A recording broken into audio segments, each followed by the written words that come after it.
Guy Kibira, Angène de Goma, dont le parcours inspire les générations.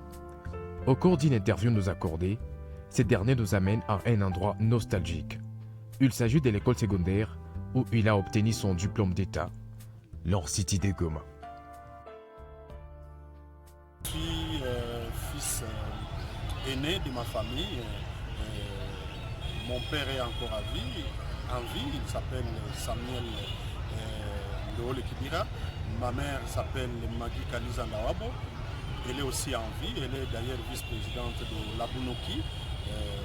Voilà. J'ai vécu comme tout citoyen lambda. Je n'ai pas bénéficié des traitements des faveurs. Aujourd'hui, je peux vous dire que, étant donné que nous avons mené une vie vraiment ordinaire, j'ai vécu presque tous les quartiers de cette ville de Goma. Ça fait à ce que nous ayons cette proximité, cette facilité d'être connus dans les 18 quartiers de la ville de Goma.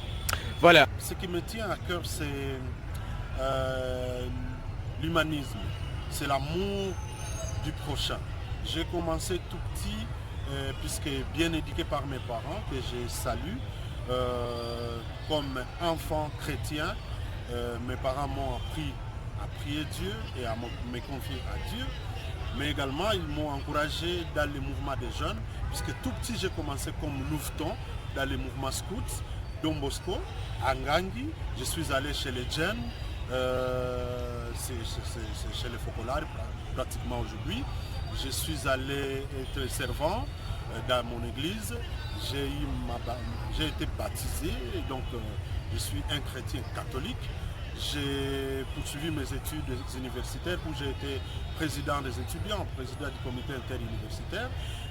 J'ai suivi plusieurs formations de défense et de la promotion des droits de l'homme. C'est vous dire que je suis passionné par le bien-être de mes semblables, quelles que soient leurs origines, sans distinction aucune.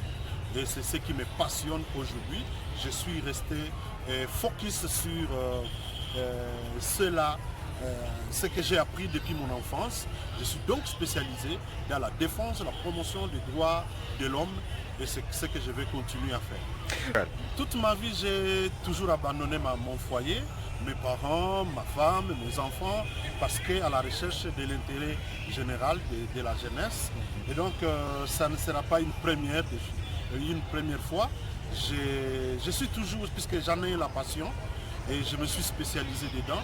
Je voudrais mettre l'homme au centre de toutes mes actions et c'est ça mon appel, c'est au fait ça mon vœu le plus ardent de demander aux gouvernants, aux institutions, aux autres leaders politiques, communautaires, confessionnels, coutumiers et autres de toujours mettre l'homme au centre de leurs actions, de leurs activités pour que nous puissions vivre la paix tant recherchée par tous, la concorde, le vivre ensemble, puisque c'est au fait ça la vocation des humains, c'est de vivre ensemble, c'est faire la mutualisation, des échanges entre eux et des échanges de tous bords. Ça nous permet de briser les barrières entre nous, de voir l'autre comme votre semblable et de ne pas lui faire du mal, de ne pas le nuire, quelles que soient ses origines.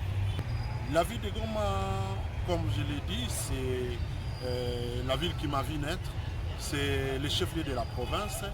Elle mérite d'être le miroir de cette province qui regorge plusieurs potentialités, plusieurs atouts, plusieurs ressources que nous devons transformer en richesse. Ça veut dire que tous ceux qui vivent dans cette ville doivent l'aimer, la chérir et faire en sorte que ça reste cette ville touristique où il fait beau vivre, que cesse le crépitement des balles, que cesse le banditisme, ou si vous voulez, le banditisme urbain, que cesse le tribalisme, que cesse le rejet, abat donc tout ce qu'il y a comme antivaleurs, mais au contraire qu'on fasse la promotion des valeurs.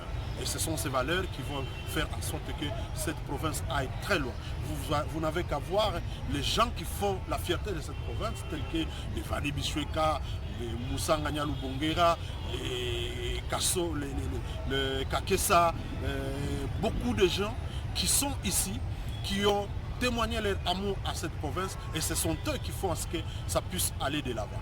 Vous devez savoir que c'est le secteur privé qui contribue de plus en plus pour que cette ville porte la belle robe et qu'elle soit enviée et par les autres Congolais d'autres villes et provinces, mais également par des étrangers qui vivent loin de ces pays, loin de ces continents, mais qui ont envie de venir y vivre, mais découragés par l'activisme des groupes armés, les mouvements terroristes, et c'est tout ça que nous sommes en train de bannir. Nous voulons que ça cesse pour que les investisseurs viennent, qu'ils puissent implanter des entreprises pour exploiter les ressources que nous avons, afin de les transformer en richesse et qu'ils donnent de l'emploi aux jeunes, parce que les jeunes, ils constituent la majorité de la population et c'est à eux et à eux seuls qui revient la responsabilité de renverser la tendance dans ces pays, dans cette région des Grands Lacs et dans l'Afrique tout entière. Le message que j'ai à l'endroit de ces jeunes, c'est de leur dire que